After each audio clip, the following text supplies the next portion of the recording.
We have two debaters here tonight, and they're both experienced, very experienced debaters. And you can look up some information, background information, more details, more of their arguments, more of what they got to say. If you go to their respective websites that they both run and administrate, David Woods today from New York, he runs AnsweringMuslims.com. AnsweringMuslims.com. Answering Muslims, all one phrase. And our brother Osama Abdallah from Chicago, correct? He runs Christianity, I'm sorry. Answering-Christianity.com. So if you want to see more about Christian apologetics towards Islam, you know where to go. You know, see some Islamic apologetics towards Christianity, you know where to go. Today's format is going to be pretty simple. Each speaker is going to have an opening statement. They're going to go back to back with their opening statements of 20 minutes each. After they are finished with their opening statements, they will each have rebuttals of 12 minutes each. And then they will have a further rebuttal to the rebuttal of 8 minutes each. And then finally, they will have a closing statement of 5 minutes each. And since he's in the affirmative today, David Woods will be going first, and our brother Abdullah will be answering him. So enjoy and pay attention. Thank you.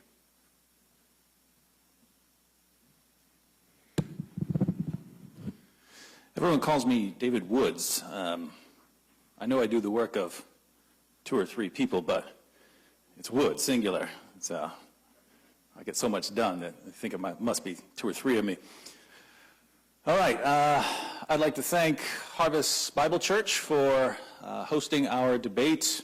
One of the greatest achievements of Western civilization has been that Christians, Muslims, Jews, atheists, agnostics, and others are free to gather for events like this and to criticize opposing positions without being threatened or killed for what we say. I'd also like to thank Osama for joining me on stage and showing future generations that public debate is an important part of moving forward. Is ISIS Islamic? Yes, would be my answer.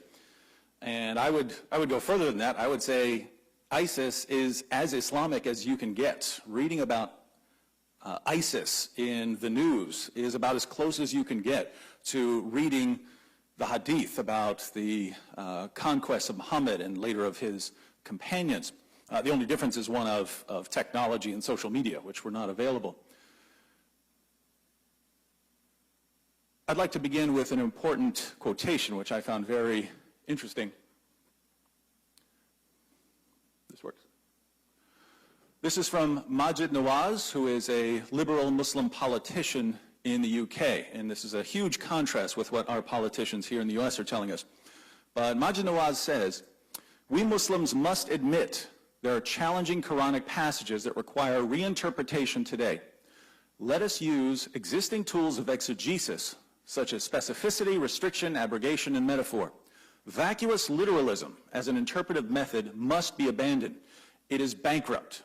Only by rejecting vacuous literalism are we able to condemn, in principle, ISIS-style slavery, beheading, lashing, amputation, and other medieval practices forever, all of which are in the Quran. This is a struggle within Islam. Reformers either win and get religion-neutral politics or lose and get ISIL-style theocracy."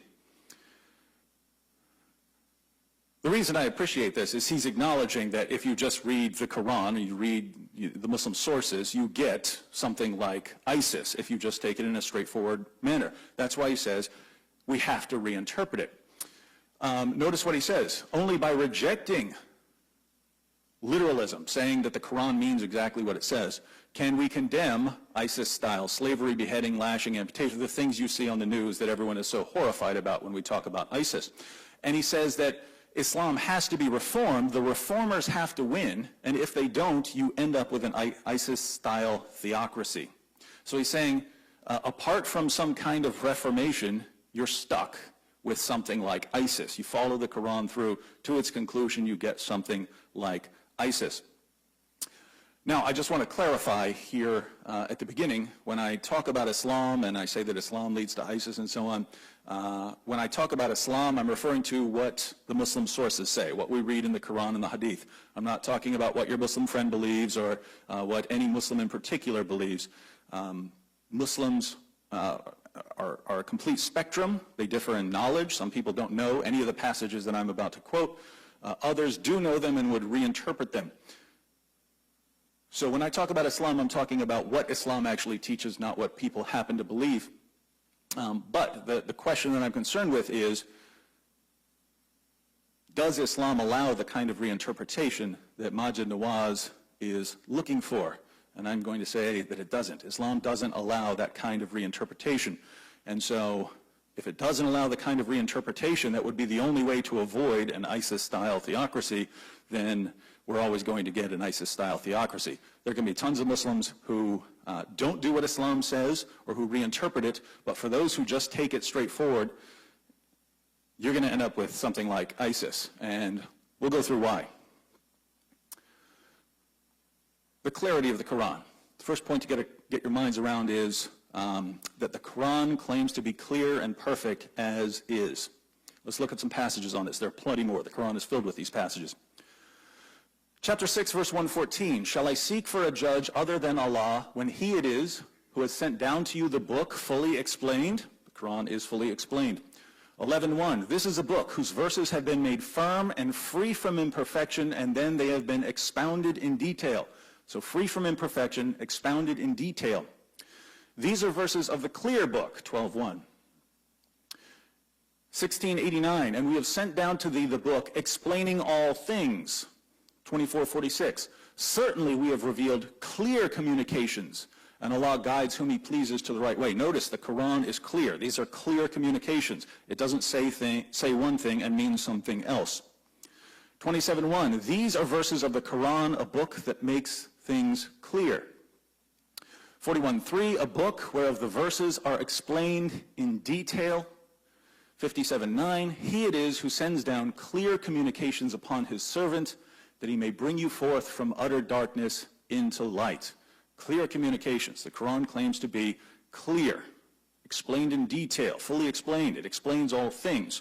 This isn't a book where you can look at it and say, I don't like what it says here, so I get to interpret it in some other manner and think that it means something else. If you say it means something else, you're saying you're more clear than Allah in His perfectly clear word. And that would make you greater than Allah. So this is why a truly devout Orthodox Muslim is not going to go to Allah's word and tell Allah what He really meant. So, what Allah says in the Quran is what He means. But do you have to obey it? Let's look at some more passages. This is on submission to Allah. Islam means submission, and Muslims like to point out that Islam means submission, but Islam is about how you submit to God. It's not just submitting to God. I submit to God. Islam is about how you submit to Allah. And you submit to Allah by obeying His commands in the Quran and obeying Muhammad's teachings and example. Chapter 33, verse 36. It is not for a believer, man or woman, when Allah and His Messenger have decreed a matter, that they should have any option in their decision. And whoever disobeys Allah and His Messenger, he is indeed strayed in a plain error. Notice, a requirement for being a believer is that you have no option. You understand that you have no option. Once Allah has given a command, you have no option but obedience. Not just obedience to Allah. Chapter 4, verse 65. You can't even have any resistance within yourself to the command. Chapter 4, verse 65. But no, by your Lord, they can have no faith. You can have no faith. You don't have any faith. Until they make you, O Muhammad, judge in all disputes between them, and find in themselves no resistance against your decisions, and accept them with full submission. Once a command is given, you can have no resistance in yourself. And the reason this is important is there are plenty of peaceful Muslims. I have Muslim friends. When I quote passages of the Quran to them, or the Hadith, Muhammad's decisions in the Hadith, I find they have a lot of resistance to those things. And they'll start reinterpreting because of their resistance. Well, Allah says you can't do that. You don't get to have any resistance in yourself. You just have to pretty much mindlessly accept. You can't start thinking about it because you might have doubts about it. And of course, the greatest example, the pattern of conduct for Muslims is Muhammad. Chapter 33, verse 21, certainly you have in the apostle of Allah an excellent exemplar for him who hopes in Allah and the latter day and remembers Allah much. Muhammad is the pattern of conduct for Muslims. So, if you are actually a believer, if you have actually submitted to Allah, you have to obey what Muhammad says, you have to obey what Allah says, and Muhammad is your pattern of conduct. Now, since we know what is required of Muslims now, let's look at some of the commands of Muhammad and some of the example of Muhammad, and then we'll look at some of Allah's commands. Sahih al-Bukhari, 2797. The Prophet said, remember this is the example that Muslims are supposed to follow. The Prophet said, by him in whose hands my soul is, I would love to be martyred in Allah's cause and then come back to life again and then get martyred and then come back to life again and then get martyred and then come back to life again and then get martyred. Does this sound like your Muslim friends? I just want to fight and die and then come back so I can fight some more and die again and then come back so I can fight some more and die again and then just... That does sound like a certain group in this world. It doesn't sound like our peaceful Muslim friends. It does sound a lot like the people in ISIS, just obsessed with fighting and dying for Allah in a jihad. And why is that? Sahih al-Bukhari 2785, a man came to Allah's messenger and said, guide me to such a deed as equals jihad in reward. He replied, so Muhammad replies, I do not find such a deed. So if you live your entire life just going about your business, working, raising a family, never waging jihad, you haven't done what's best, which means if there's a fight going on somewhere in the world, if there's a jihad going on, you need to be part of it because that's the best thing you can do. Why are more than 1,000 Muslims joining the Islamic State each month? Well, because they have some idea of what Allah requires of them. Sahih Muslim number 33, the Messenger of Allah said, I've been commanded to fight against people till they testify that there is no God but Allah, that Muhammad is the Messenger of Allah, and they establish prayer and pay zakat, and if you do all of that, their blood and property are guaranteed protection on my behalf, except when justified by law, and their affairs rest with Allah. Notice, it doesn't say, I've been commanded to fight people until they stop attacking me, or bothering me, or doing something horrible. I have been commanded to fight against people until they testify that there is no God but Allah. If you do not testify that there is no God but Allah, and accept Muhammad as a prophet, and do all the things that Islam commands, Muhammad is coming to fight you.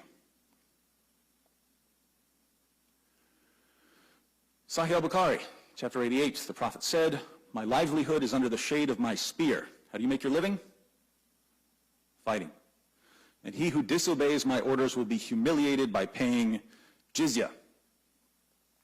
So, should you be working your whole life when you can go out, violently subjugate the unbelievers and make them pay you jizya?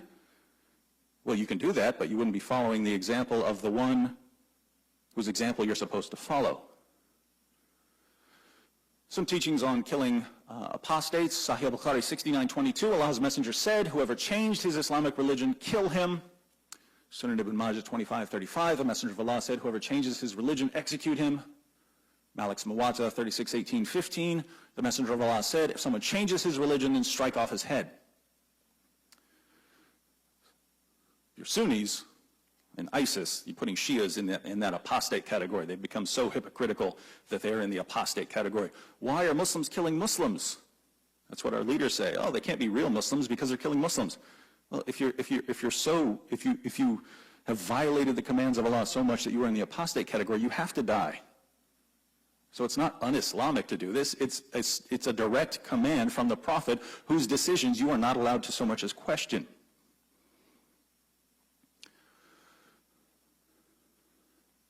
So those are commands and example of Muhammad.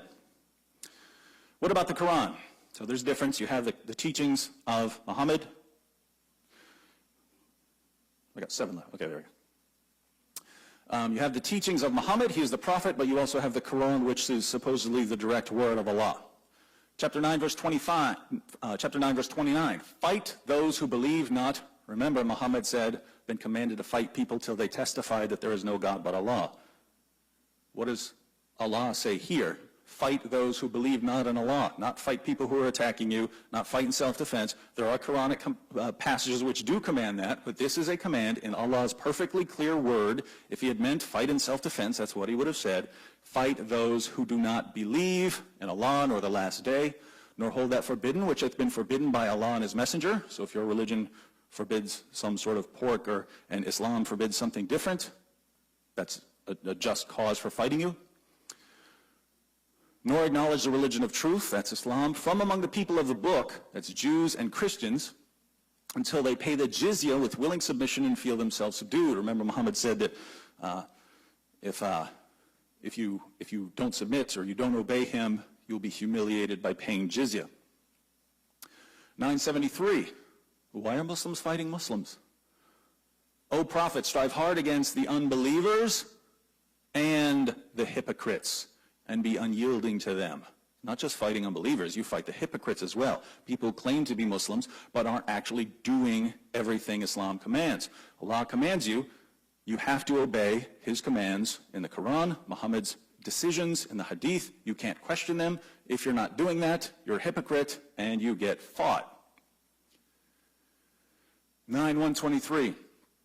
O you who believe, fight those of the unbelievers who are near to you and let them find in you hardness. Notice over and over again, it's fighting people because of their beliefs. They believe something different from you. You fight them, and we wonder, why is ISIS fighting the Yazidis and the Christians and everyone else, and Shias and even Sunnis who are not submitting to Islamic rule? Well, you fight everybody. Where are they getting this from? They making this up? They coming up with this out of their own heads? It looks like they're doing exactly what Islam commands. 9:111. Surely Allah has bought of the believers their persons and their property for this, that they shall have the garden. They fight in Allah's way, so they slay and are slain. In case you wondered what all these commands to fight mean, they involve slaying and getting slain. Not talking about debating or something like that. 48:29. Muhammad is the messenger of Allah. Those who are with him, if you're with Muhammad, if you're on Muhammad's side, those who are with him are severe. Against whom? Against horrible, evil people, against disbelievers, unbelievers. And they're merciful towards whom? Towards everyone equally? Merciful among themselves. This is a command in Allah's perfectly clear word. If you're with Muhammad, you're merciful only towards your fellow Muslims who are obeying Allah and obeying Muhammad. And if someone isn't doing that, you show them no mercy. 47:35 of the Quran. Be not weary and faint-hearted, crying for peace when you should be uppermost. For Allah is with you and will never put you in loss for your good deeds. And this is crucial for tying all of this together. Notice, this is a command, be not weary and faint-hearted, crying for peace. Shouldn't be going after peace. When? When you should be uppermost. For Allah is with you and will never put you in loss for your good deeds. See, here's the pattern that's laid down in the life of Muhammad, who's the example, the pattern of conduct for Muslims. It's laid down in the Quran, it's laid down in the Hadith, it's laid down in the Sirah, and the pattern that we find wherever we go in the Islamic sources is when Muslims are in a minority, when they are in a minority, they are taught to proclaim a message of peace and tolerance. When their numbers rise and they can start defending themselves, they are commanded to wage defensive jihad. You fight people, but it's in self-defense for someone attacking you or persecuting Muslims or even criticizing Islam or making fun of Islam. You can fight them for it, and you're commanded to fight them for it. Later, when Islam is the most powerful force in an area, then the command changes again to passages like, fight those who do not believe. Now you are commanded to violently subjugate the unbelievers. And I just want to say again, I'll probably say it a couple more times throughout this debate, I'm not saying that if you talk to a Muslim who tells you Islam's a religion of peace and tolerance, I'm not saying that that person is lying. That person probably believes that if he grew up in the West or she grew up in the West, because people are influenced by more than just their religions. Lots of Muslims in the West are influenced by Western values. So I'm not saying that a Muslim who says Islam is peaceful and tolerant is lying to you. Again, I'm only talking about what the Muslim sources teach, and what they teach is this three-stage. You pretend to be peaceful, you claim that Islam is peaceful and tolerant when you can't hope to win a physical confrontation. Later on, when you're able to fight, you have to do that. But defensively, when you form the majority, you subjugate. You subjugate. And so this refers to, don't look for peace when you should be uppermost. When you are in a position to subjugate, you have to subjugate. That's when you are not allowed to seek peace. ISIS, the Islamic State, looking at Iraq, looking at Syria, realized we are in this position. There are weak leaders who aren't going to be able to oppose us. We are in a position to subjugate the Shias, the Christians, the Yazidis. We are now in a position, and we are not allowed, when we are in this position, when we are able, then we are supposed to be uppermost. We are not allowed to seek peace. And so we have to fight. And from an Islamic perspective, I've been saying that's what Islam teaches for years before any of us had ever heard of ISIS. Why did they end up doing this? Is it because I said it? No. We're both reading the same sources. We're both reading the same sources and understanding that Allah claims that His commands are clear, that He demands complete obedience, and that He commands, when you are in a certain position and are able to subjugate the unbelievers, force people to convert, fight the hypocrites, kill the apostates, you have to do it, and you are not allowed to question that. So, is ISIS Islamic? I would say absolutely. Greetings, folks. Thank you for having me. It's a pleasure and honor to be here. I say with all my heart. Thank you, David Wood, for accepting to debate me. Thank you, CL, for moderating, and thank you for Harvest Bible Church for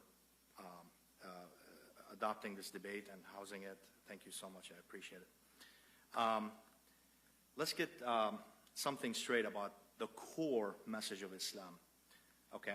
Because there's historical context of conflicts and wars that Islam had to deal with. I mean, Islam had to demolish 360 pagan idols, had to deal with hundreds of tribes. Many of them embraced Islam through peace and through seeing the miracle of the glorious Quran's text. I mentioned your former employer and your current employer, your current employer, Pastor Joe. He's an Iraqi Christian. In my previous debate, he said he warns his Arab Christians not to come anywhere near the Holy Quran because there's that spirit in it that it's like a magnet. It just draws him to it. So he doesn't want Christians who speak Arabic and can read the Quran in Arabic to get influenced by the Quran. Allah Almighty calls the Holy Quran spirit, for spirit of truth, and that spirit is the spirit of truth that comes from the Quran. So many Arabs embrace Islam from that, but many Arabs also, by the way, that's why Allah Almighty challenged the pagans, come with a Quran like it. In fact, come only with 10 verses like ones in the Quran, and no one could come up with it. And this is not just some text that you just come up with and, here we go, compare it. It's a spirit, okay? Because when you read the Quran, you see God in it. You see it's divine. When you read, Joe Schmo's Quran, not Pastor Joe, the average people, it's nothing. It's empty. But anyway, Islam's core message is this. In Quran chapter 16, verse 125, invite all to the way of thy Lord with wisdom and beautiful preaching, and argue with them in ways that are best and most gracious. By the way, this definitely, unfortunately, our Muslim world is not like that, because we are plagued by people whom ISIS is their fruit, who are extreme, who are ridiculous, who are cultists, who are full of hate towards others, but that's not Islam. Otherwise, this setting, this debate is actually not only encouraged, but commanded by God Almighty in the Holy Quran, as I just read in this noble verse, and there are many others like it. But we need transformation. That's all we need. Just like all nations went through transformation. Quran chapter 49, verse 13, O mankind, we created you from a single soul of male and female, and made you into nations and tribes, that you may come to know each other. Verily, the most honored of you in the sight of Allah is the most righteous of you. Quran chapter 60 verse 8, God does not forbid you from showing kindness and dealing justly with those who have not fought you about religion and have not driven you out of your homes. Just because we're fighting a certain tribe, it doesn't mean I have to persecute everyone from that family or from that tribe. Everyone is different. It's case by case, individual by individual case. O you who believe, stand firmly for God as witnesses to fair dealings, and let not the hatred of others to you make you swerve to wrong and depart from justice. Be just, that is next to piety, and fear God, for God is well acquainted with all that you do. That's Quran chapter 5 verse 8. Quran chapter 5 verse 2, help each others or one another in righteousness and piety, and help not each others in sin and rancor. Fear God, for God is strict in punishment. Also Quran chapter 4 verse 58, and when you judge between man and man, you judge with justice.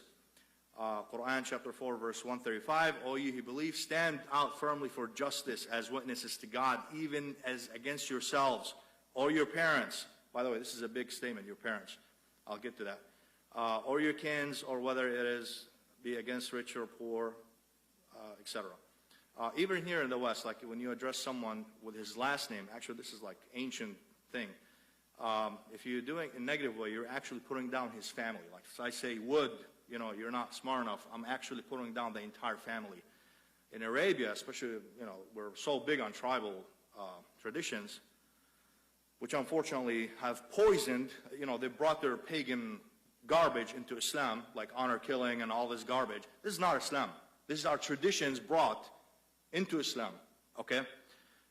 And tribal, you know, me and my brother against my cousin, me and my cousin against a stranger, okay? That's an Arabic proverb, okay? Not Islamic, Arabic, and a lot of Arabs use it today. So when God says, even if it's against your parents, your father, whom you carry his name, that is a huge statement. Just want to put that in context. Quran chapter 3 verse 134, who restrain anger and pardon all men, for God loves those who do good. Hold to forgiveness, command what is right, but turn away from the ignorant. Quran chapter 7 verse 199. Okay? The love of God. Excuse me. Quran chapter 76 verses 7 through 10. I'm not going to read all of it. About the believers, and they feed for the love of Allah, or the love of God, the indigent, the orphan, and the captive, the prisoner of war. Okay? Saying that we feed you for the sake of Allah, no thanks nor rewards do we expect back from you. We just do it for the sake of love of Allah. Okay? ISIS today slaughters its captives. Please explain that to me. How it's in harmony with the Quran. Then, Quran chapter 90 verses 11 through 17. By the way, ISIS, a French journalist exposed, and I'm going to play the prophecies about ISIS in the video. Prophet prophesied about those black flag, black banners cultists, and he said they make the Muslims wear black clothes. May God put the clothes of hell on them. Okay? You'll know them by their signs. They wear black, and you know, and their flags are all black, and we'll see that in a video. Anyway, so for that, okay. Now on the laws of war upon Muslims, like when we fight wars, what do we do? During wartime, Prophet Muhammad forbade killing of civilians, killing anyone who is wounded, killing captives, cutting down or burning trees and plants, killing animals. You can see references for Sahih Bukhari, volume 4, book 52, hadiths number 257, 258, and Sahih Muslim, book 19, hadith number 4319 and 4320, 4,320 in other words. Sunan Abu Dawood, book 8, hadith number 2663. Thank you, sir. Malik's Muwatta, Malik's Muwatta, book 21, hadith numbers 8, 9, and 10. And about the kind treatment to animals in general, you can see Sahih Bukhari, volume 1, book 4, hadith number 174, Sahih Bukhari, volume 4, book 54, number 535, Sahih Bukhari, volume 1. I mean, we have a whole database, man. I can give you hundreds of them. I just selected a few here. Book 12, book number 712. By the way, you know, we see ISIS ethnically cleansing people. How come Muslims didn't do it, 1,500 years ago? How come Christians are now being kicked out? All of a sudden, suddenly, they're just being cleansed out. Well, how come Muslims never did it? Okay? So, and this ISIS guy who's al-Baghdadi, a French journalist exposed him. He's an Iraqi Jew whose birth name is Elliot Simon, or Simon Elliot. Okay? Google him. You'll see his pictures. They expose him. And you'll see the article and proofs and all that. In fact, one of the documents that Edward Snowden had leaked out to WikiLeaks had to do with that loser, Simon Edward. 10? Okay, can you please, Joe? What is Joe? Thank you, brother. Can you please play ISISprophecies.wmv? Thank you. عن علي بن أبي طالب قال إذا رأيتم الرايات السود فالزموا الأرض ولا تحركوا أيديكم وأرجلكم. Stay put. Why? Because it's fitna. Stay put. What do you do during fitna? You do what the Prophet ﷺ said. When the fitna comes, you stay in your house. كونوا حرصا من أحلاس البيت. You don't go out. The Prophet ﷺ said, العبادة في الفتنة كالهجرة إليّ. That doing ibadah during fitna is like making hijrah to me. Because his religion is not a religion of fitna. And civil strife, persecution, these Yazidis have been living there for centuries. The Christians, this is a testimony to the beauty of our religion, that the Christian church of Syria and Iraq for centuries lived with their churches inviolable. They could worship God in their churches, and they weren't afraid of the Muslims. And now they're running, they're fleeing.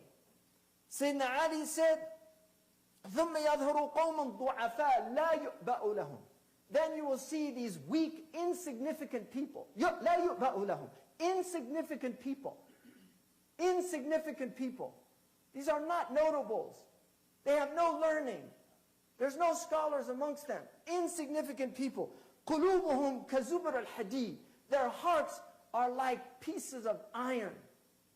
And in a riwayah, لَا رَأْفَةٌ وَلَا رَحْمَةٌ عَلَى عَدُوِّهِمْ. They have no mercy with their enemies. And the Prophet ﷺ said, مَنْ لَا يَرْحَمْ لَا يُرْحَمْ. This is a state.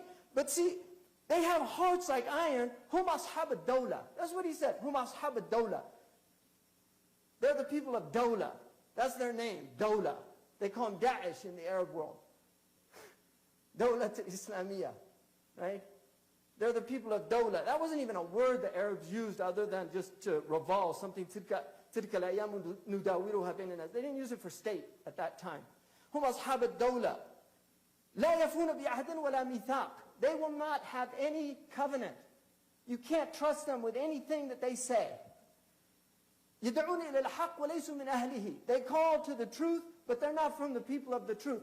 Why? Because in the hadith, the Prophet ﷺ, when Hudayfa, people were asking about evil, Sahih al-Bukhari, Hudayfa ibn al-Yaman, the people were asking about good, he wanted to ask about shar, out of fear that he might see it. He said, Ya Rasulullah, kunna fi jahiliyatin wa shar, fajana Allahu bihada khair.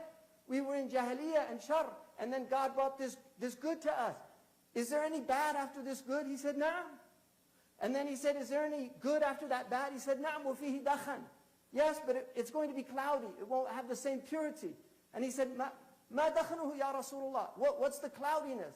He said, قَوْمٌ يَهْدُونَ بِغَيْرِ هَدِي تَعْرِفُ مِنْهُمْ وَتُنْكِرُ. People will guide with other than my guidance. You will know some things and you'll reject other things. And then he said, is there evil after that good? He said, Na'am. دُعَاتٌ عَلَى أَبْوَابِ النَّارِ مَنْ أَجَابُهُمْ قَذَفُوا فِيهِ. Those who, they're callers on the doors of the hell.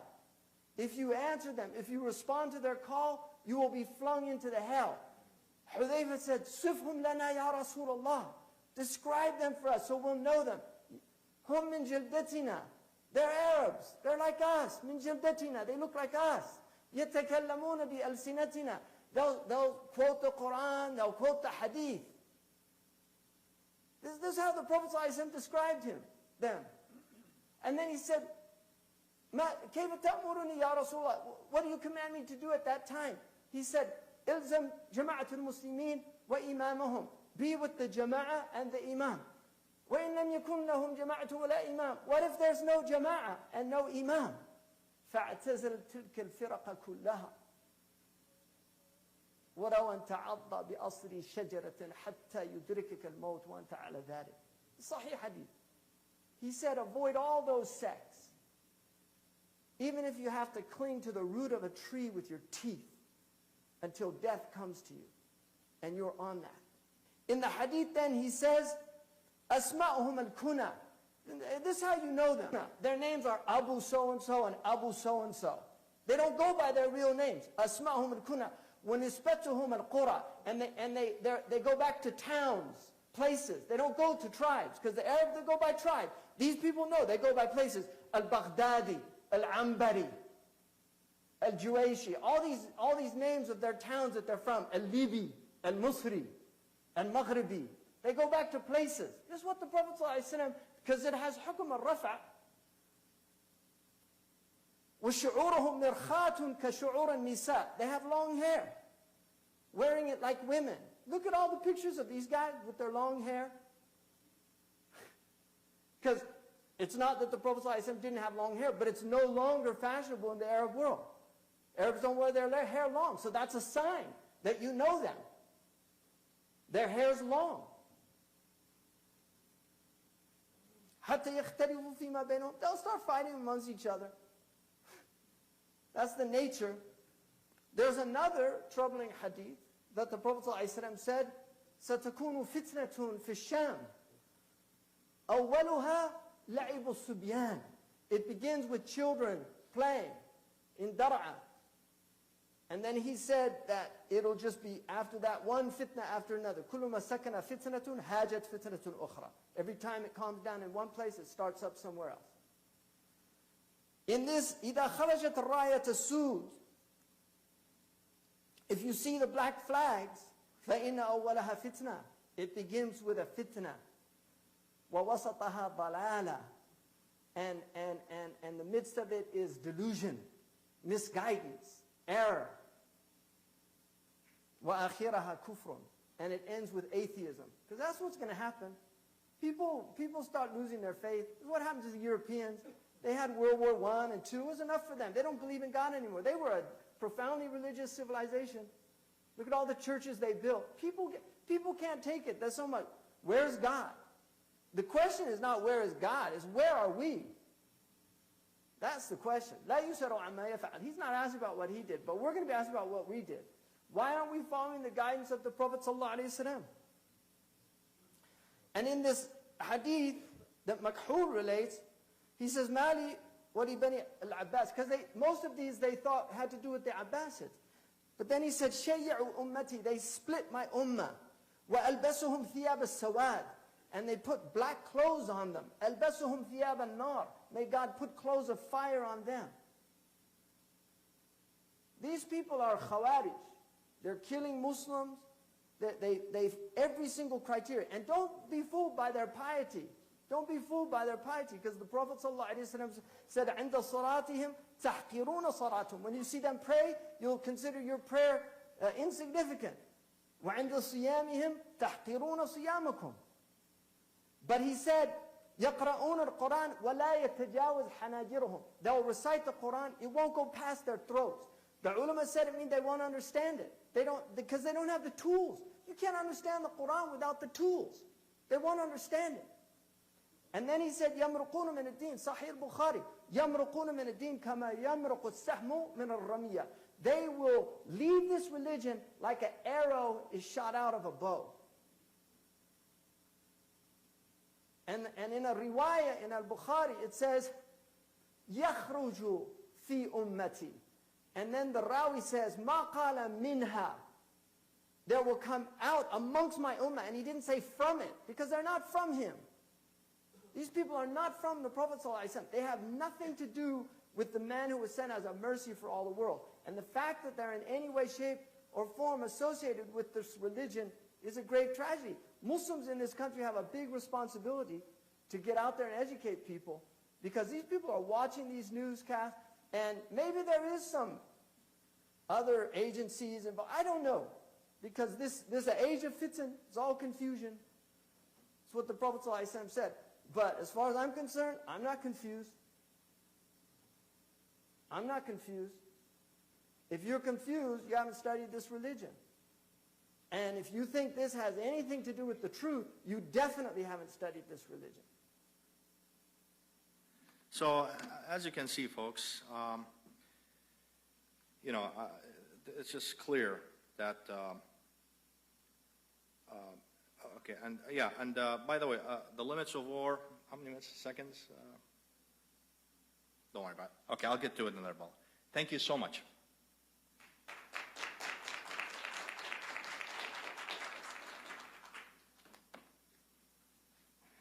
Thank you, sir. And now we are going into the rebuttal period. This is where our debaters will answer each other. They will address what each one said in the opening statement. Now, first up, we have David Wood. He will be addressing what our brother in humanity said. And you have 12 minutes.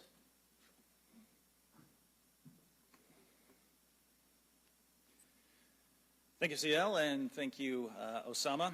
All right, I began in my opening statement by arguing that, 1, the Quran claims to be clear and perfect as is.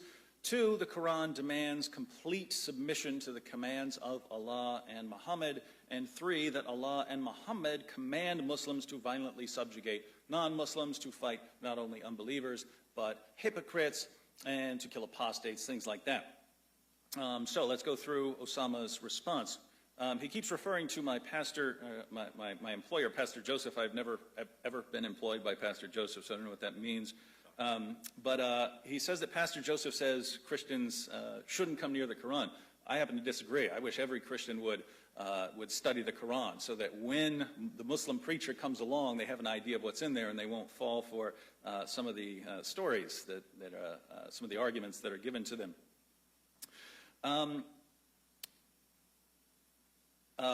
Osama points out that the Quran challenges unbelievers to come up with 10 verses like it. It also challenges unbelievers to come up with a chapter like it. I'll go ahead and read a chapter, an entire chapter of the Quran, so that you can have an idea of how wonderful this challenge is. It's chapter 109 of the Quran. The ones towards the end are very short. Chapter 109, say, O you that reject faith, I worship not what ye worship, nor will ye worship that which I worship, and I will not worship that which ye have been wont to worship, nor will ye worship that which I worship. To you be your way, and to me be mine. That's the entire chapter. So Osama's claim is that if you were to read the Quran, you would realize that that is so amazing that it could only come from God. A human being could not have written it. And Osama, of course, will say, well, it only works in Arabic. But the argument is no better in Arabic. Think about it. In Arabic, that's just a series of words, one after another, arranged to convey some kind of meaning. The problem with the argument is human beings can put words in any order. There is no order of words that a human being cannot put those words into. And so it's a very strange argument. Muhammad was not very successful with that argument. He says that the core message of Islam is invite all to the way of Islam. And he went through some verses, and these verses actually prove exactly what I was saying in my opening statement. Remember, I didn't just say, oh, there are these passages on violence in the Quran. I said that in the Quran, and in the Hadith, and in the Sirah, and in the life of Muhammad, you find a pattern that when Muslims are in a minority, peace and tolerance. That's what Islam teaches. Later on, the rules change. And Osama quoted chapter 16, verse 125. Invite all to the way of Islam, and have lovely discussions. That's a Meccan surah. That's when Muhammad is a persecuted prophet in Mecca. That's when that's revealed. So that fits in with exactly what I said. I agree completely that when you're in that situation that Muhammad was in Mecca, you're supposed to you're supposed to proclaim a message of peace and tolerance. That's what Muslims in the United States, according to Islam, are commanded to do. I don't disagree with that. But also, Osama pointed to chapter 60, verse 8. This would be in the defensive jihad stage. This is where Allah says, Allah does not forbid you respecting those who have not made war against you. So you don't fight people who haven't made war against you. You only fight people who have made war against you and have not driven you out from your home, that you show them kindness and deal with them justly. So you're allowed to show kindness towards people who haven't attacked you. Well, look, you see there, that totally contradicts the verses I read where you're not allowed to show mercy towards unbelievers. You can only show mercy towards your fellow Muslims. Why is that? Well, because these aren't all one teaching. It's different stages. This is the defensive jihad stage where you are allowed to show mercy towards the unbelievers. And just to show you this, I will read one of the most popular Islamic commentaries on this verse, Tafsir Jalalain. God does not forbid you in regard to those who did not wage war against you from among the disbelievers on account of religion, and did not expel you from your homes, that you should treat them kindly and deal justly with them. Quote, this was revealed before the command to struggle against them, the command to wage jihad. So even if you go to an Islamic commentary, yeah, that's what the verse says, but this is revealed before the command to fight them. You know, the commands that I read you, and the commands that actually apply in places like Iraq and Syria, where Muslims form the majority. Osama says that ISIS kills their captives, but the Quran commands Muslims to, take care of their captives. Well, this contradicts completely what Osama said earlier in the earlier debate when CL pointed out about the hundreds of Jews who were slaughtered. Those were captives. Why were they put to death? Why were their heads chopped off? CL says, no, you just have to, Osama says, no, you have to care for them, really. So Muhammad went against the Quran? Or are there situations where you just slaughter people wholesale, even your captives, because they've done something that gives them a death penalty? And we, of course, could even look at the Quran here. Chapter 8, verse 67 of the Quran, it is not for any prophet to have captives until he hath made slaughter in the land. You desire the lure of this world, and Allah desires for you the hereafter, and Allah is mighty wise. So you're not even allowed to think about having captives until you've subjugated. Osama says, why didn't Muslims expel the Christians? He's saying ISIS is expelling Christians. Why didn't Muslims do this? Well, I already read chapter 9, verse 29 of the Quran, which commands Muslims to fight them until they are subjugated. But in fact, Muslims did exactly what Osama says. Muhammad said he wanted to do it, but he didn't get to do it, and Umar eventually did it. And I'll go ahead and read the sources. Sahih Muslim number 4366. Umar narrated that Muhammad said, I will expel the Jews and Christians from the Arabian Peninsula and will not leave any but Muslims. That's Muhammad. Who's the pattern of conduct for Muslims?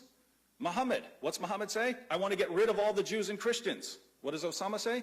ISIS is getting rid of all the Jews and Christians. That's so weird. Where are they getting that idea from? That's not what Muhammad did, except for the fact that he did it right here in Sahih Muslim, one of the two top collections of narrations about Muhammad. Muhammad didn't actually get to do it. That fell to Umar. And in Sahih al-Bukhari, the other most trusted collection for Muslims, Sahih al-Bukhari 2338, Umar expelled the Jews and Christians from Hijaz when Allah's messenger had conquered Khaybar and so on. So Umar actually did it. Muhammad ordered it. His companion Umar did it. Second rightly guided caliph, one of his closest companions, Umar did it. ISIS is doing the same thing. Why? Because they understand that you follow the pattern of Muhammad. Muhammad said what he wanted done. Umar, being a good Muslim who understands that according to chapter 4, verse 65 of the Quran, you have to obey Muhammad's decisions, went out and obeyed Muhammad's decisions. ISIS is doing the exact same thing today because that's what their sources say. Somehow it has nothing to do with Islam, and they're completely contradicting Islam. Interesting. All right, now we get into a conspiracy theory. Someone says a French journalist exposed Abu Bakr al-Baghdadi as an Iraqi Jew. Now, that's very interesting. Abu Bakr al-Baghdadi is the leader of ISIS, the caliphate. He's born in Iraq, 1971. He earned his BA, MA, and PhD in Islamic Studies from the University of Baghdad. In the early 2000s, he became a leader of a committee on Sharia, was in a number of radical organizations. Finally, he comes out as the leader of ISIS, and he's been a Jew all along. an undercover Jew who's just doing all of this that happens to line up perfectly with Islamic teachings, and that's just, you know, unfortunately, the ISIS guys, they're not too bright and they don't understand it, even though a French journalist has exposed it. Osama, there's no easy way to say this. You can't believe everything you read on the internet.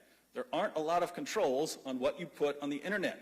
I've made hundreds of YouTube videos, even on YouTube. You can't put pornography or really graphic violence, but you can put all the wild conspiracy theories you want on there.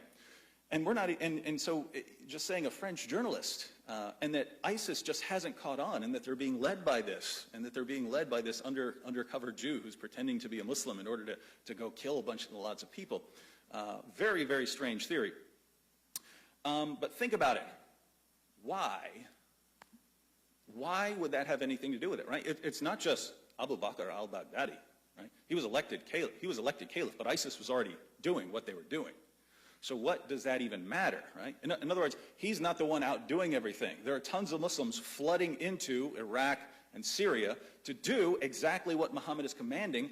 Why are they going there to do that? Because people understand ISIS, those are the ones who are doing what Muhammad and his companions commanded. That's why people are going there. It has almost nothing to do with Abu Bakr al-Baghdadi. So even if he were a Jew, which he is not, even if he were, that would have nothing to do with whether ISIS is Islamic. ISIS is Islamic because they are composed entirely, except for one maybe Jew, of Muslims who are doing exactly what Muhammad and his companions did.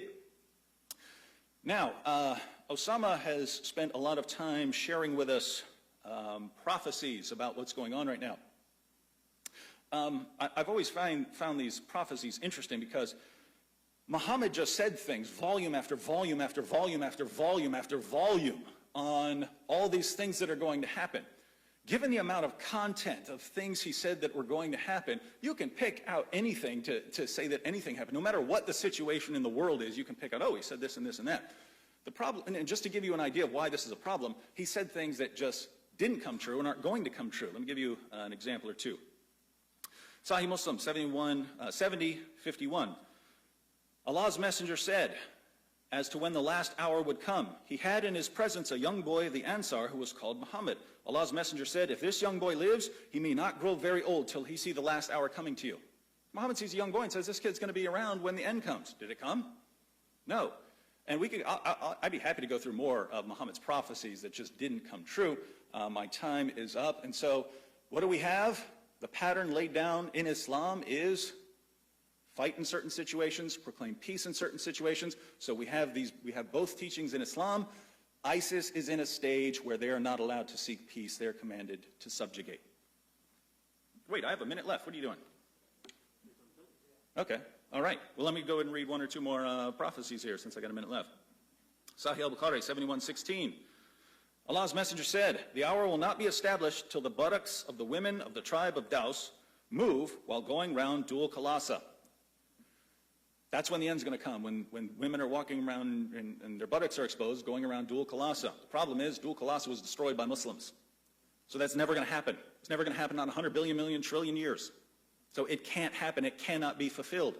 And yet, if that had said anything that could be remotely interpreted as something going on with ISIS, you'd say, you see, Muhammad was talking about this all along. So at the end of the day, you can go in this direction or that direction. What do we have? Muhammad lays down a pattern. ISIS is following that pattern to the letter. Is ISIS Islamic? Absolutely.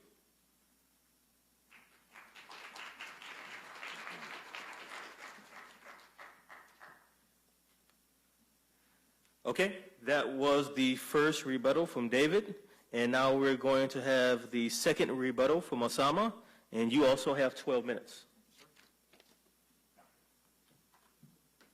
Actually, would you please, Joe, play the last video, please? ISIS is Zionist, to answer why just hold 1 second. To answer why ISIS, the Zionist corporation of today, exists. Well, Dick Cheney said it, and a few other U.S. officials. They said another 9/11 is going to happen. Dick Cheney actually said I absolutely know it's going to happen, and ISIS simply paving the way. Let's watch this clip, and we'll see. Book of Daniel, chapter 11, verse 45. After this, he, the evil one, will establish his settlement between the Mediterranean Sea and Mount Zion, that is, Jerusalem. Pop quiz. What do we call the lands that are between Jerusalem and the Mediterranean Sea? Hint, Israel. I'm absolutely certain that someday there will be another mass casualty attack against the United States, only next time they'll have far deadlier weapons. Let's see the eyewitness that saw the Predator drone hit the Pentagon.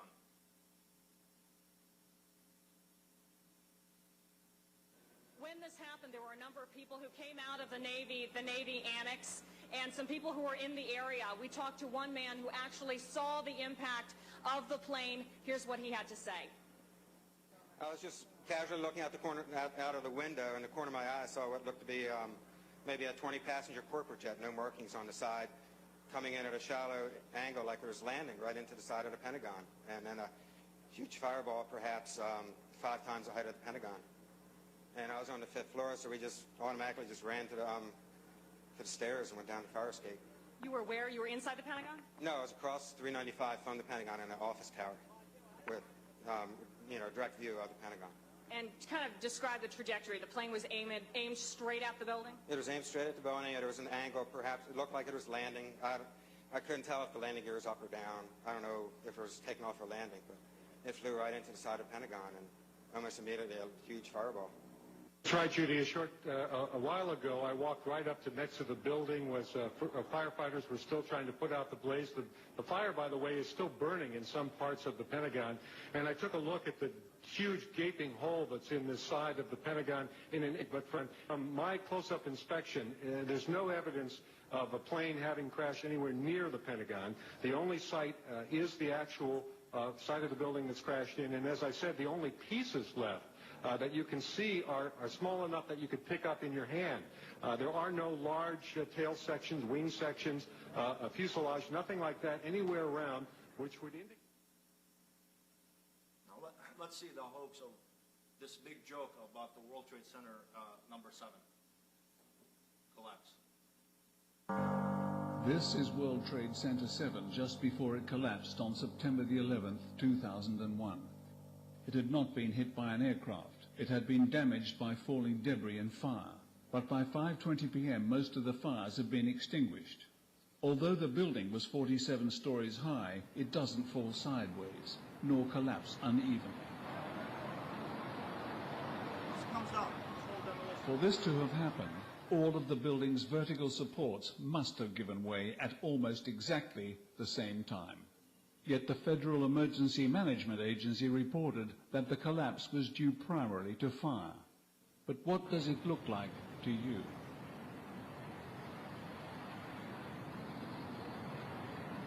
As at July 2007, there is no final report on the collapse of World Trade Center 7, but the National Institute of Standards and Technology still rules out a controlled demolition.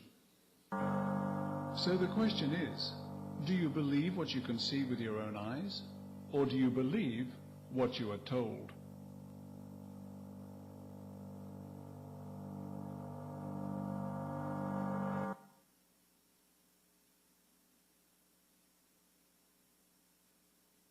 I'm absolutely certain that someday there will be another mass casualty attack against the United States, only next time they'll have far deadlier weapons. And look at this, these pictures. Plastic airplane broken inside the Pentagon, many years before 9/11. What the hell is this? This is like a WWE, drama, where wrestlers, put on a, performance and show that they hate each other, they want to eat each other's hearts and out, and it's all baloney and BS and false drama, WWE, it's all commercial. Well, what is this? What is this?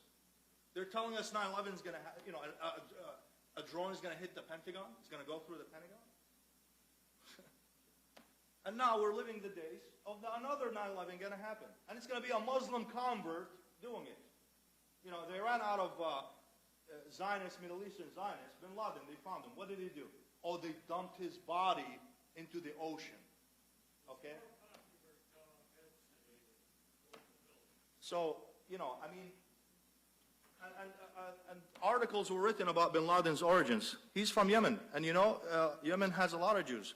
And bin Laden family is a multi-billionaire family in Saudi Arabia. In fact, there's the whole Saudi royal family had been proven to be originally from Turkey. And Turkey has many Jews. And they were put after World War I by the British, who are also ruled by His Highness. I mean, you know, this is getting ridiculous, folks. You know, unless you understand 9/11, really, you're not going to understand anything about ISIS. ISIS is just another performance that is paving the way to the other 9/11. The ISIS did it, you know. So, back to, how many minutes? Thank you. Okay, as to I would love to be martyred and come back again to life and all that, and my spear or sword is my livelihood and all that. You got to put this in the historical context, folks. Okay, Islam, as I mentioned, fought against 360 idols, many hundreds of tribes. Many of them embraced Islam, many of them fought Islam. So, yeah, fighting in the cause of God Almighty was a norm. Okay. You shouldn't, you know, you would be a coward and a hypocrite if you just stayed home watching your brothers fighting.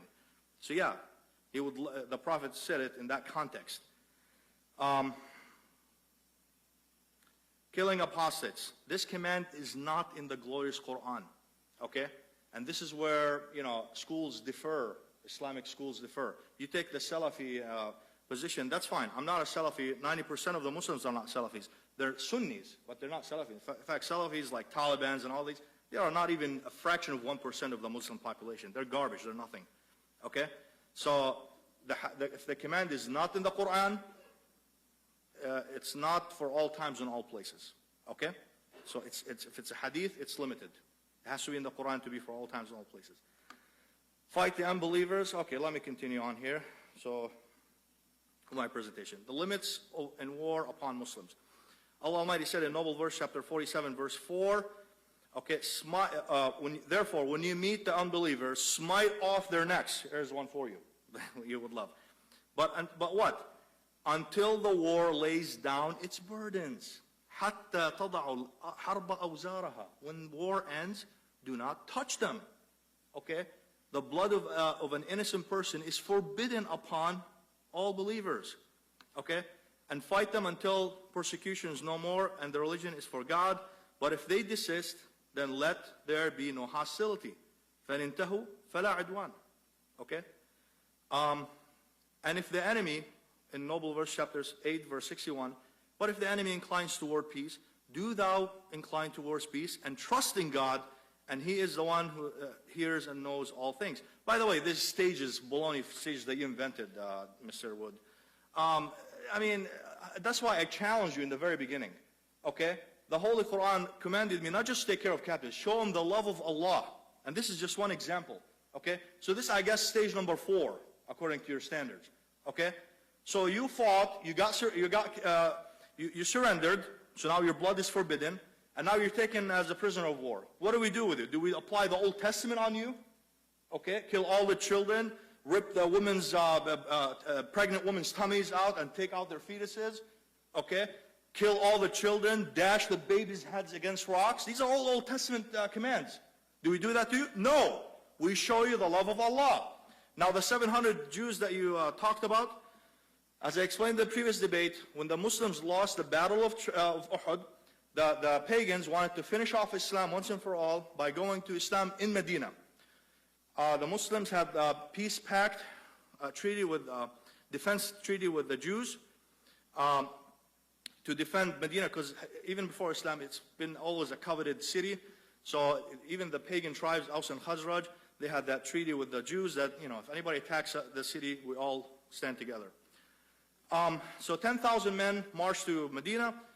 Long story short, the Prophet dug trenches around the Medina to prevent them from coming easily.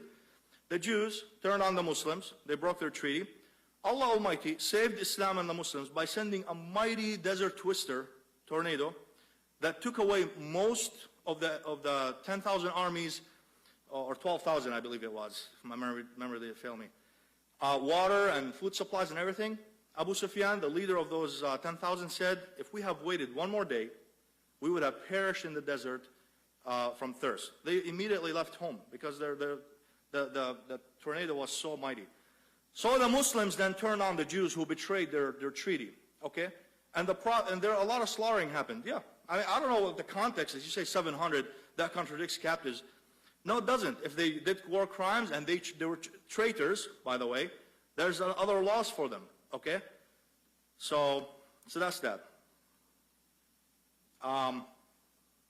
Fight in the cause of God, those who fight you, but do not transgress limits. Those are the limits that I mentioned. Until war lays down its burdens. Okay? Until there's no hostility between you. If they incline toward peace, also thou incline toward peace. Feed the captives, and for the love of Allah, show them the love of Allah. Okay?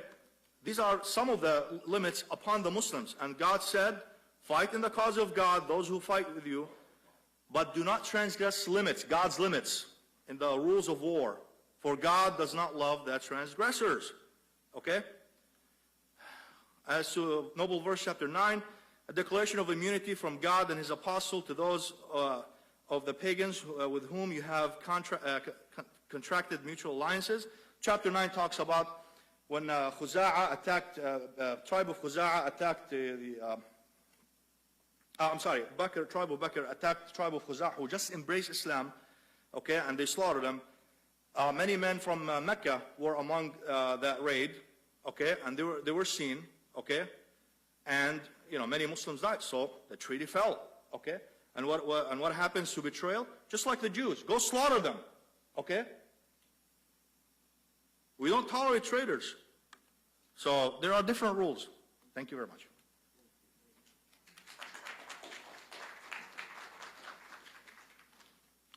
Okay, that was a rebuttal, and now we're going into a second rebuttal. This will only be 8 minutes instead of 12 minutes. So David, you are up with your 8 minutes.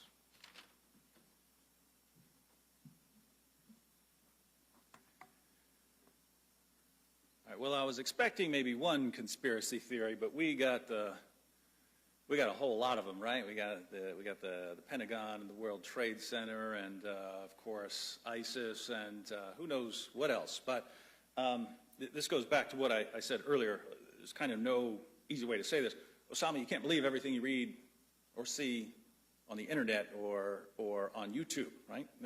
It's very easy to put these things together and say, oh, here's a clip of someone saying such and such. And this shows that there's a massive Zionist conspiracy and that the Jews were behind 9/11 and the Jews were behind this and the Jews are behind ISIS and the Jews this and the Jews that. Notice there is a remarkable tendency among some people to just blame the Jews for everything, no matter how absurd it is. Why is this so common in Islam? Well, let's look at a couple of passages and see why we get this. Chapter 3, verse 32 of the Quran.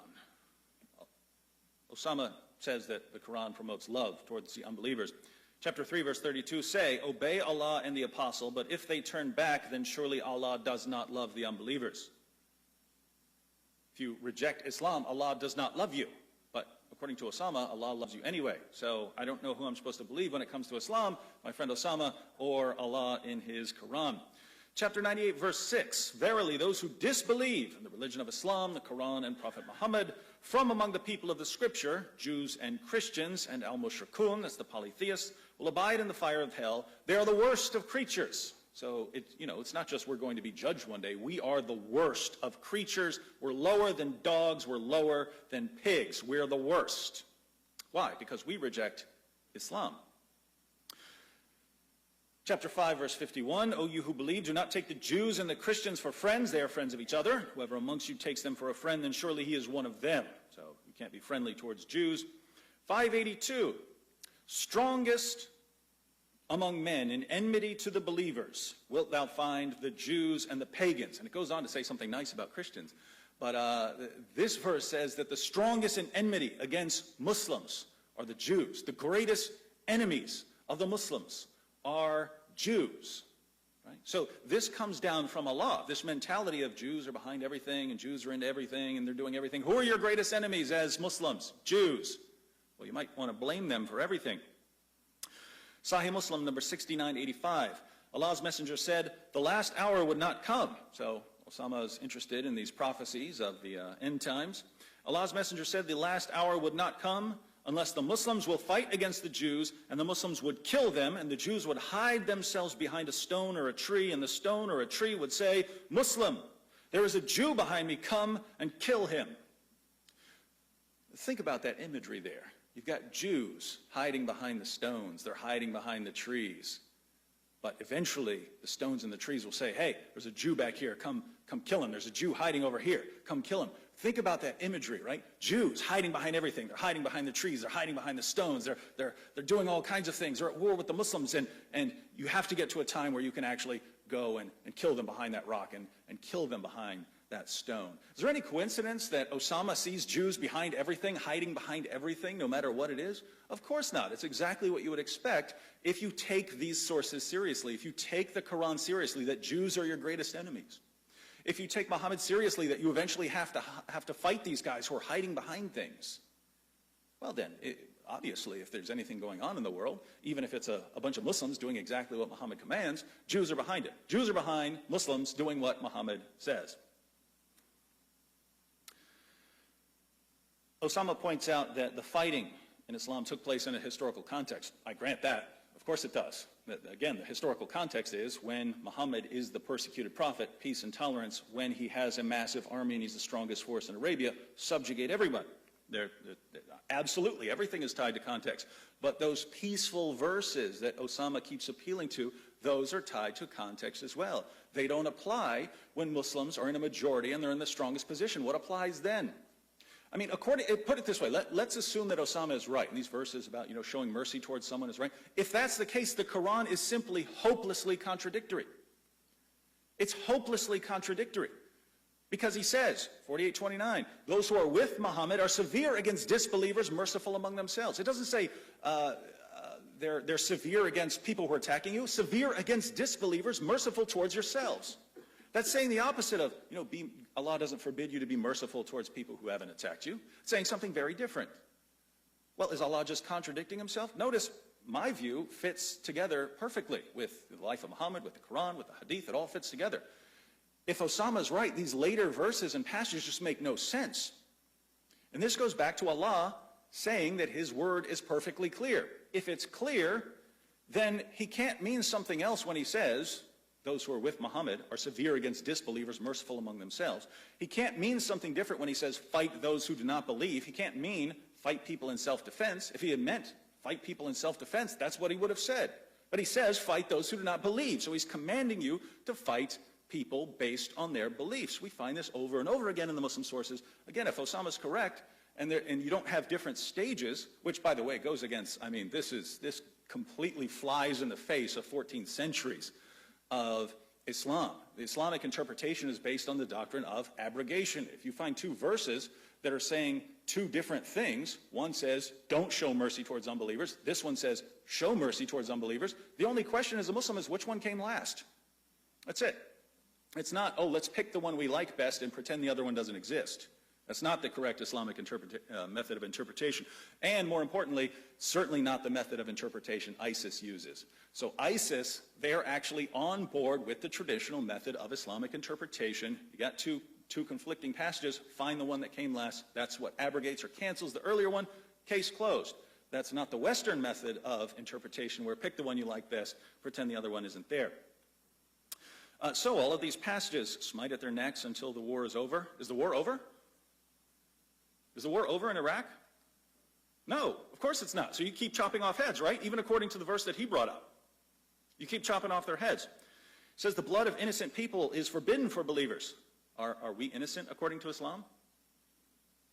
Are people who reject Islam innocent according to Islam? I would love to hear Osama say that unbelievers are innocent. He says, I made up the stages of jihad. No, they come directly, again, from the life of Muhammad, from the Quran, from the Hadith, from the Sirah. If you're saying that I call it 3 stages, yeah, you can say I call it 3 stages and you don't find it called 3 stages. But you can go, for instance, to very respected Muslim scholars. At the end of the Darus Salam edition of Sahih al-Bukhari is an essay by Ibn Humayd, who was the Chief Justice, until he died recently, was the Chief Justice of Saudi Arabia and the Imam at the Grand Mosque in Mecca. And he lays out 4 stages. He just has two separate views of 2 separate stages of defensive jihad, one where you're allowed to fight and one where you have to fight defensively. But other than that, it's the same pattern I lay down. He says the exact same thing. But I'm making it up when the Chief Justice of Saudi Arabia is saying this. All right, well, I think I'm out of time. Osama points out that the Jews were slaughtered because they committed war crimes, but the point was they were captives and they were killed and they were beheaded, exactly like the people who were resisting ISIS.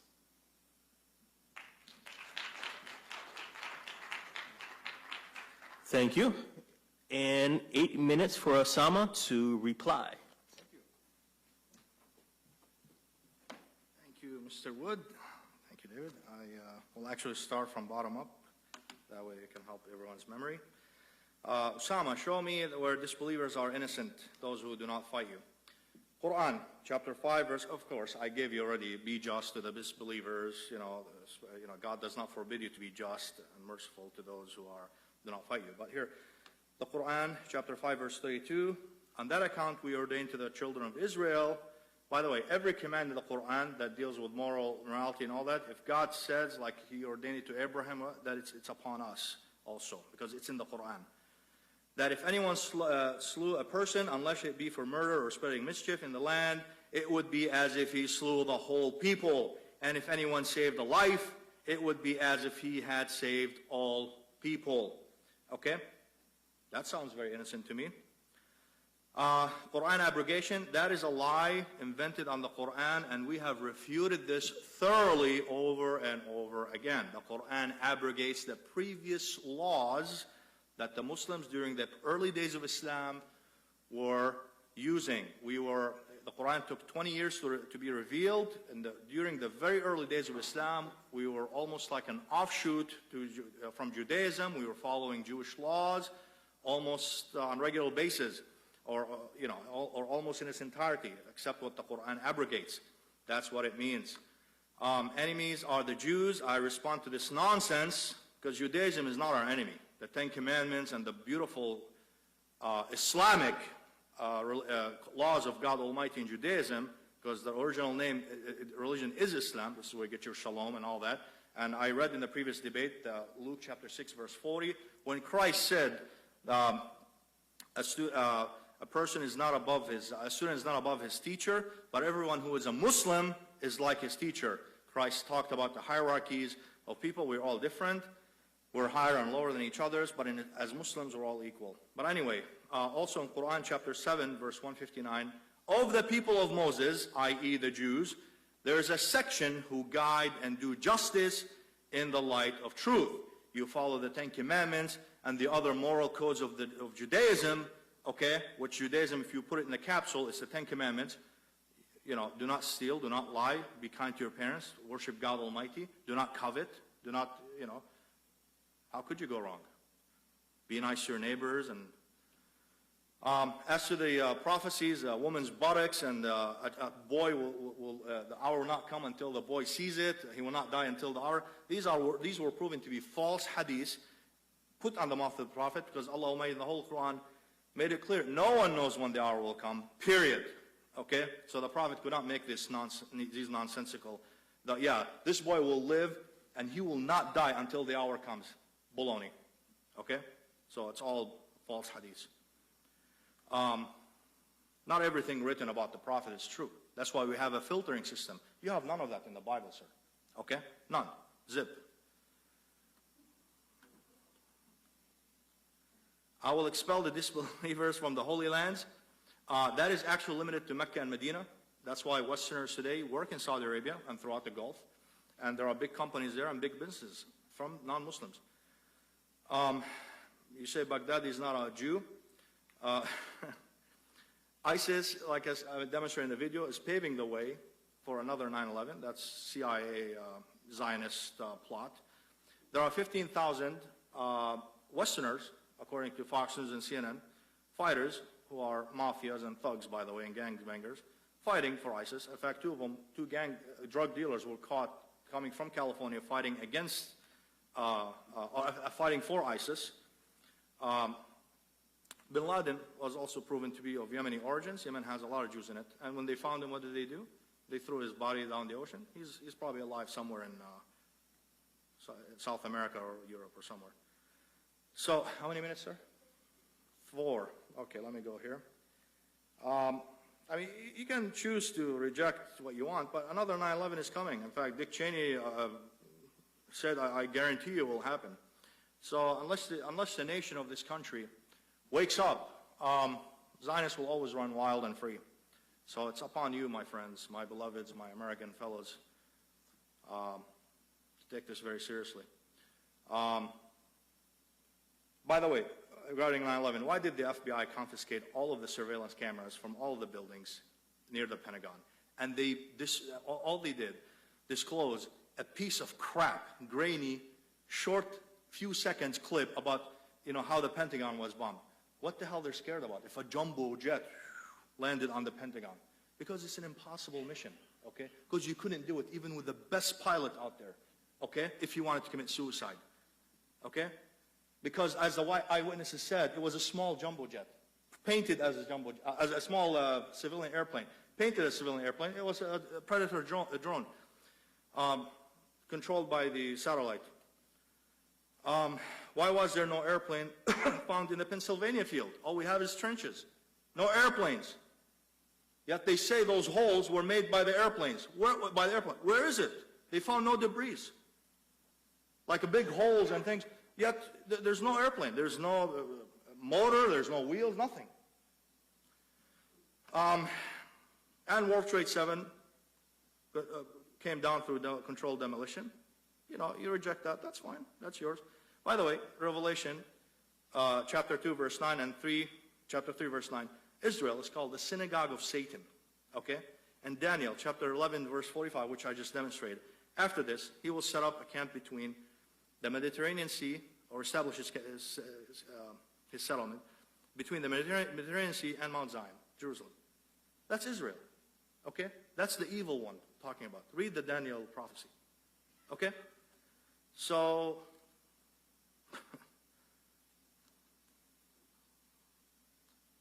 let's see here. In the Bible, I mean, you're so big on this.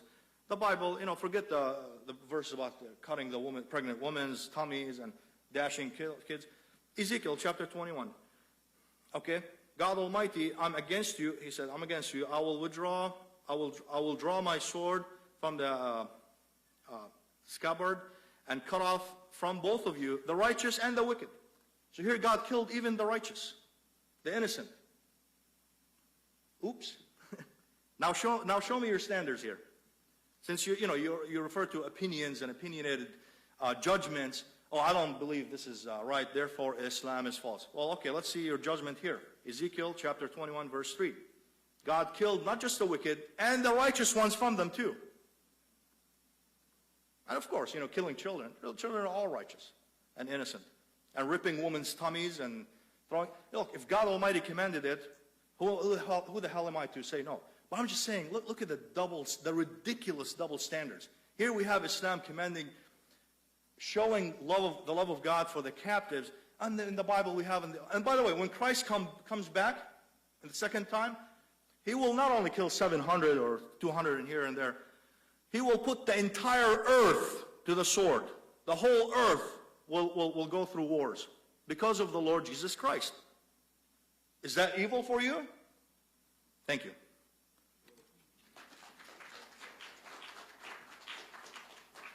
All right. There you have it. Now we're going to have a closing statement time. And this is going to be 5 minutes, not a whole lot of time, but your closing statements. And I believe David is up first. You have your 5 minutes. All right, I'm going to respond to a couple of things and then sum up for a conclusion. Osama started quoting the Bible a couple times. I wouldn't mind responding because I think some of his interpretations of things are silly, but they just have nothing to do with this debate, right? Is ISIS Islamic? But in the Old Testament, what's that got to do with anything, right? What's that? I mean, if the Old Testament is the most peaceful book in the world or the most violent book ever written, what would that have to do with ISIS being Islamic? ISIS being Islamic is just, are they following the commands and teachings of Muhammad and Allah? I say absolutely, and I've shown that. Osama says that Quran abrogation is a lie, so this is the basis for rejecting the three stages, that there are commands that apply in different circumstances. Let me just read a verse, chapter 2, verse 106 of the Quran. Whatever communications we abrogate or cause to be forgotten, we bring one better than it or like it. Do you not know that Allah has power over all things? So he says Quran abrogation is a lie. Allah says otherwise. Again, who am I supposed to believe? But he'll say, well, that's talking about prior revelations. Let's go to the historical context, since Osama wants the historical context. Tafsir Jalalain on this verse. When the disbelievers began to deride the matter of abrogation, saying that one day Muhammad commands his companions to do one thing, and then the next day he forbids it, God revealed, and whatever verse, and so on, right? So the historical context is unbelievers are making fun of Muhammad for changing revelations from one day to the next, and then 2:106 comes down when Allah says, yeah, whenever we give you a new revelation, it's because I'm bringing you something better.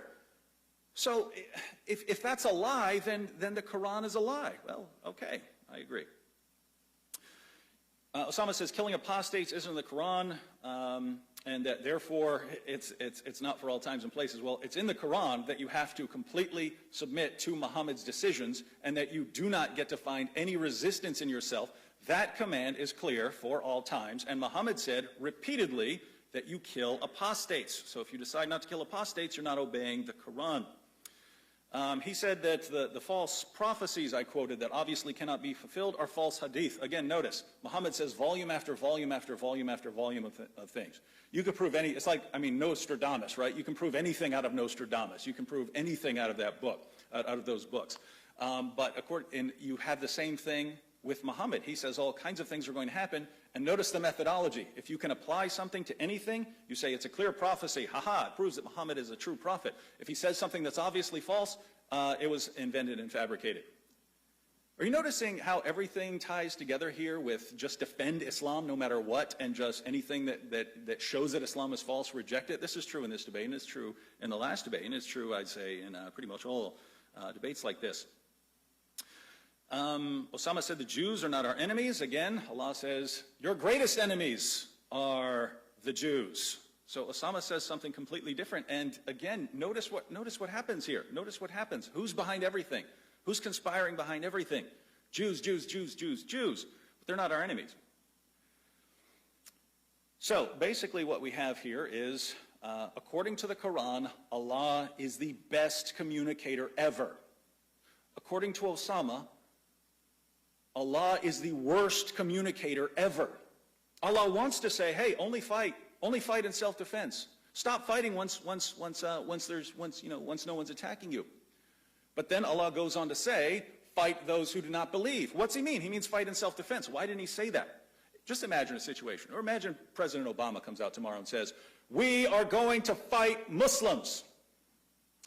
Everyone in the country would object to that. I would object to that. How dare you say you're just going to fight Muslims in general?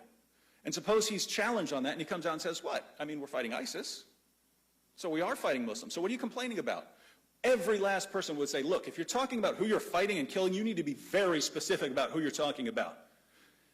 And what we find in Islam, according to Osama, is Allah just keeps making, and Muhammad, keep making these blanket statements. I've been commanded to fight people until they say there is no God but Allah. What's he mean there? I've been commanded to fight in self-defense. I've been commanded to fight. But he doesn't mean that. Fight those who do not believe. What's he mean? He means fight in self-defense. Allah is a horrible communicator, and Muhammad is a horrible communicator. Do you see why ISIS rejects this method of interpretation, this westernized, watered-down, white Walt Disney version of Islam, and says, look, if Allah says it, we have to obey, and this means we have to go and fight because that's what we're commanded. We have to subjugate because that's what we're commanded. Tell me, is ISIS Islamic?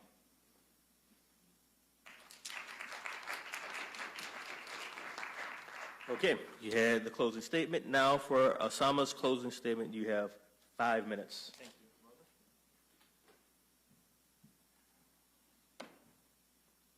All right. Thank you, Mr. Brother David Wood. I really appreciate you.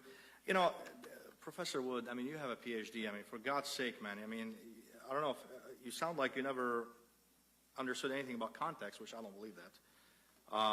But, you know, yet you purposely fail to grant the Holy Quran the historical context that each noble verse comes in.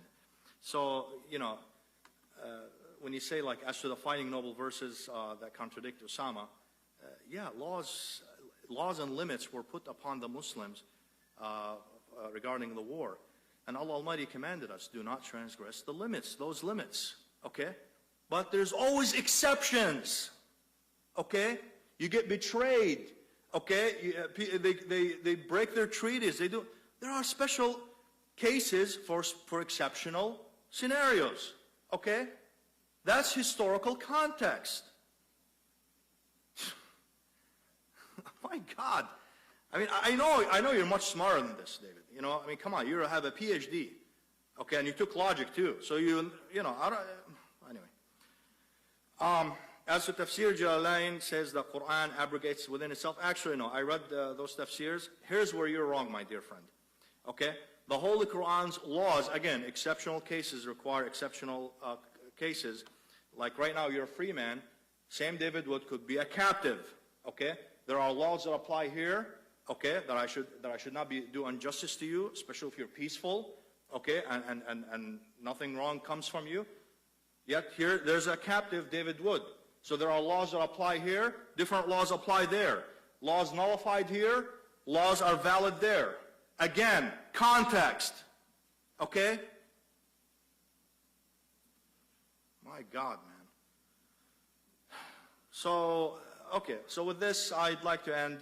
You know, again, I want to remind, I mean, you've seen everything. I can't just repeat everything here. You know, the fact that Muslims did not harm the Christians and the other minorities for countless centuries, okay? This testifies, as our sheikh, by the way, he's an American convert, okay, who converted Hamza Yusuf. His birth name is Mark Hansen, okay? I believe he's from Michigan. I could be wrong. But Mark Hansen, he converted to Islam when he was in high school. I believe he's been a Muslim for 20 years. He became a scholar in Arabic and Islam. Very genius, intelligent person. I wish you become one, and you also, my brother CL, one day. My brothers David and CL, and everyone here. But and these are nothing new. I mean, he learned from scholars who taught him, and that's how But thank God for Islam. You know, Islam is the truth. Islam is the divine truth. You know, all this nonsense that you hear, opinionated nonsense. I read some from the Bible. You know, killing even the righteous. He never answered them. Just like he never answered many of my points. Because he has no answer. He couldn't answer them. Okay? So, with that, my dear friends, I wish you all the best. I hope you see the truth of Islam, not the clouded one that is given to you by non-Muslims. And Islam is very simple. Islam is the truth. And in the previous debate, I demonstrated some of the verses that even prove that, demonstrate several of the passages that from the Bible, or previous scriptures, I should say, that demonstrate that Islam is prophesied, okay? And Islam is the original. So I leave it with that. Thank you so much. God bless you.